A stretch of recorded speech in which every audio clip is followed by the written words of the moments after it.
And welcome to BJC Mitzvah Day, number 254, part 3, using Sefer Hachinuch, a mitzvah that keeps your soul in its way. It's found, this mitzvah, the obligation to revere the Beis Hamikdash, the temple, found in the third book, Vayikra, Parshas Kedoshim. And I want to thank Dr. Tuvia Berman, who is on the phone with me right now. See, there it is, my flip phone. And he has generously sponsored today's mitzvah in loving memory of his beautiful and wonderful father, Velvel ben Avram. His neshama, his soul, should be elevated in the merit of today's mitzvah. Okay, so continuing along. The underlying purpose of the mitzvah. I have written, says the author, some of the underlying purposes of this mitzvah previously in my discussion of the obligation to build the Beis Hamikdash, which was mitzvah number 95, in Parshas Truma, and in other places in the work. Among the laws of the mitzvah, aside from those mentioned above in the description of the mitzvah, is that which the sages of blessed memory stated, based on the Rambam, that a person may not enter any part of the Temple Mount for any reason other than for a mitzvah matter.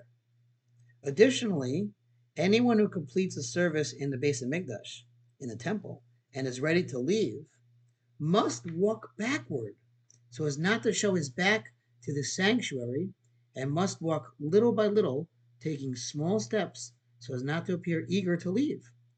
Similarly, the men of the Mishmar and the men of the Mamad, upon the conclusion of the service, those are the people who were basically residents, the Kohanim who were residents, and the Yisraelim who were residents to pray on behalf of the Kohanim.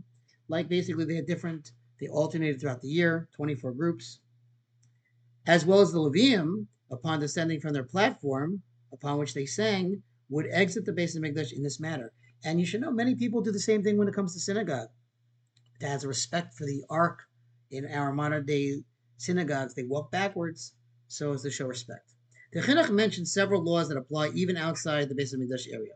Also included among the laws of the mitzvah is that which the sages of blessed memory stated, that it is prohibited in all times for a person to either defecate or sleep in an east-west orientation, because the Heichal, the temple structure, is located in the west of the temple complex.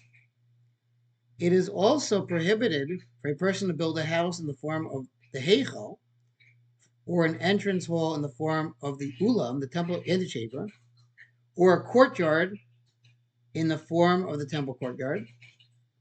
All this is prohibited out of reverence to the holy place of the Beis Hamikdash. Okay, we'll pause there. I'll actually do one more quick idea here. The remaining details concerning the honor that must be accorded to the Beis Hamikdash and the reverence one must have for it are found in Tractate Midos and Talmud. Thanks for listening to the Sponsor Feature Mitzvah 36, 100 of the Gold.